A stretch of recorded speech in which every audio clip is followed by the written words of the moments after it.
Loving pranams at the lotus feet of our most beloved Bhagawan. By Swami's grace, we have been exploring various aspects of the Bharatiya culture, primarily based on the Sathya Sai Vahini and discourses of Bhagawan, which helps elaborate and get a deeper understanding of the wonderful gems that Bhagawan has shared in the Sathya Sai Vahini, which he had originally named as Bharatiya Paramartha Vahini. If you look at Sanatana Dharma, the goals of human life are defined as fourfold. In fact, they are referred to as the Chaturvida Purusharthas. Chaturvida being the four Purusharthas. The four of them are Dharma, Artha, Kama, and Moksha. Dharma, of course, is adherence to the closest word in English, of course, is righteousness, righteous conduct. Artha is accumulation of wealth, not in a narrow sense, but anything which gives you value and which would lead to you to lead a very prosperous, comfortable life. Kama is fulfillment of desires. And moksha, of course, is the thirst for liberation, to attain the highest goal of life, to realize that we are beyond the body. Now, if Artha and Kama is based on Dharma, Bhagavan says it will automatically aid and complement your effort towards moksha. Now, by Swami's grace, we'll try and relate this to what we dwelt on in the previous episodes, where we said that the essence of the Bharatiya culture is to see the Atman as all-pervading, the Atman or the divine as present in everybody. Now, if the Atman or the divine is present in everybody, how do we relate with them? We've had various deliberations around this. Let's also explore an interesting facet which Bhagavan shares as part of a discourse which he gave in Prashantanilayam on 20th of June 1989. Speaking on that day, Bhagavan says that when you relate with somebody, when you associate with somebody, and typically, practically, if you see somebody who's not part of your family, because if somebody is part of your family, father, mother, brother, sister, there's a natural association which gets formed. But when you associate with people outside that circle, what is the approach that you take? And Bhagavan gives four possible approaches. The first approach is the nature of the relationship between you and the other person can be that of Maitri. The second is it can be based on Karuna. Third is the approach can be Mudita. And fourth, Bhagavan says, can be Upeksha. So I repeat, Bhagavan says the four approaches towards other people can be Maitri,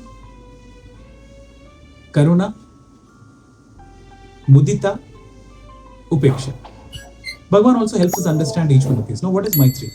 Maitri is typically the nature of the relationship that you establish with somebody where that person considers you an equal and you consider the person an equal in every respect.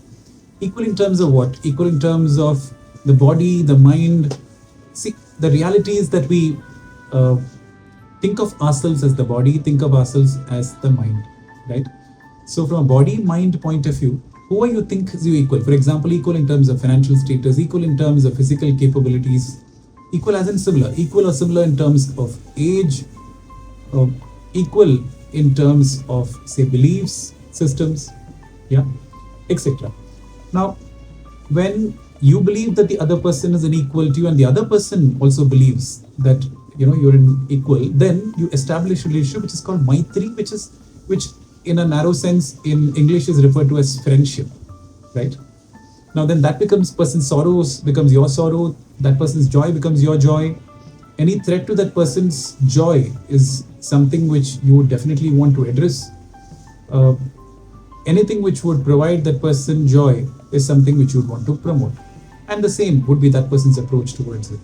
But Bhagavan says that Maitri is something which you established in an equal relationship, and you believe the person is an equal and the other person believes that he or she is equal to you.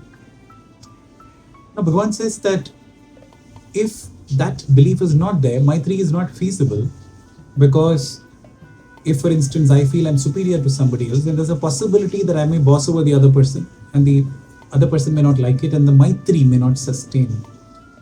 Or if the other person feels that he or she is superior to me, then what happens is that the other person may be patronizing towards me, and hence again that Maitri doesn't sustain.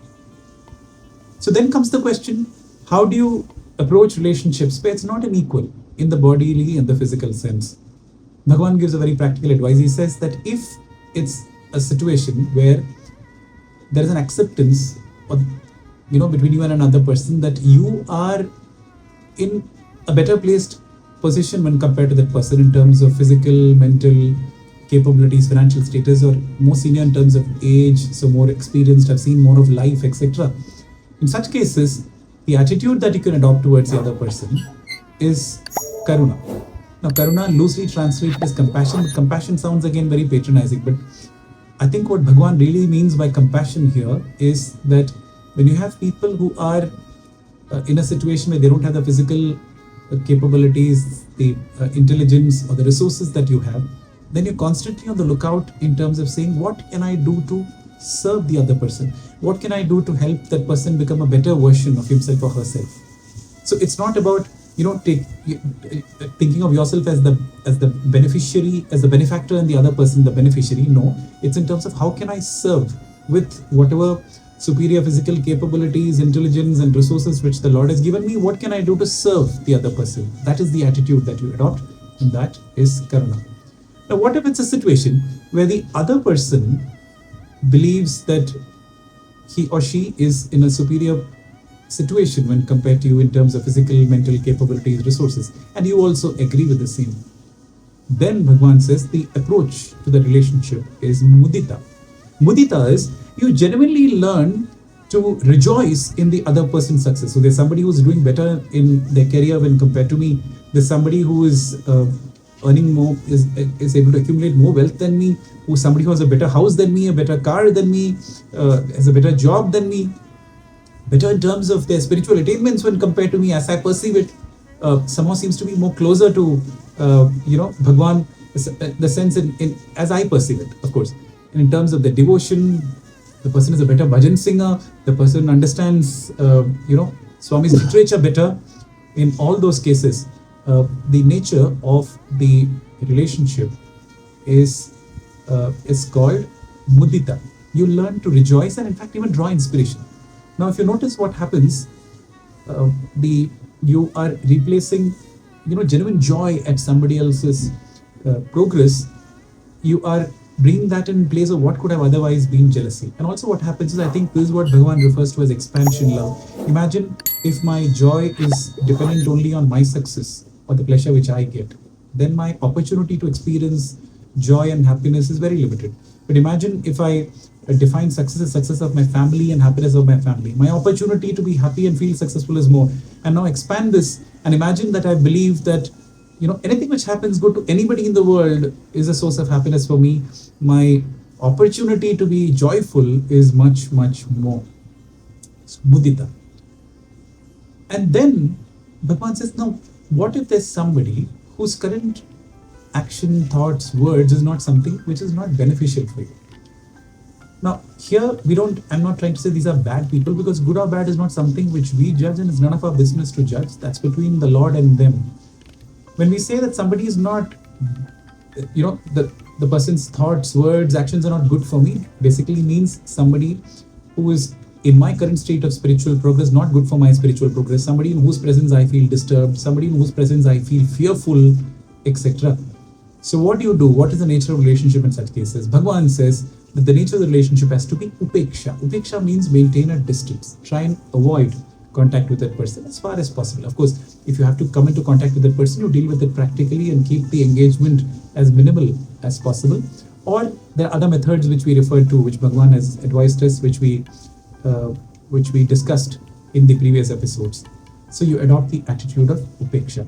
Now, interestingly, if you see any relationship, you will actually be able to get a sense of, do I need to approach this from a space of maitri, or a space of karuna, or a space of mudita, or a space of upeksha. Now, how is this related to the Purusharthas? Because you're thinking, hey, we started discussing about the Purusharthas. Bhagavan says that the Chaturvita Purusharthas, which is spoken about in Bharatiya culture, in Sanatana Dharma, Bhagavan says that if you make intelligent choices, the right choices in terms of the kind of relationship, that is Maitri, Karuna, Mudita, Upeksha with people, the more you get the decisions right, the choices right, Bhagavan says that you are in a better position to actually achieve the four Purusharthas, which is Dharma, Artha, Kama, and Moksha. In fact, Bhagavan says that it will lead to a better quality of life. So two things happen. The Chaturvida Purusharthas, Bhagavan gives a practical way of putting us on a path where, in a very frictionless, smooth manner, you can achieve the Chaturvida, four Purusharthas, Dharma, Artha, Kama, Moksha. Also, through these four approaches, you also are leading a life which is in sync with the belief that the Atman of the Lord is everywhere. Wonderful gems of wisdom which Bhagavan has placed before us. By Bhagavan's grace, may this ever stay in our consciousness, and may we be able to invoke this in many practical situations in life where an application of all this is necessary. Jai Sai.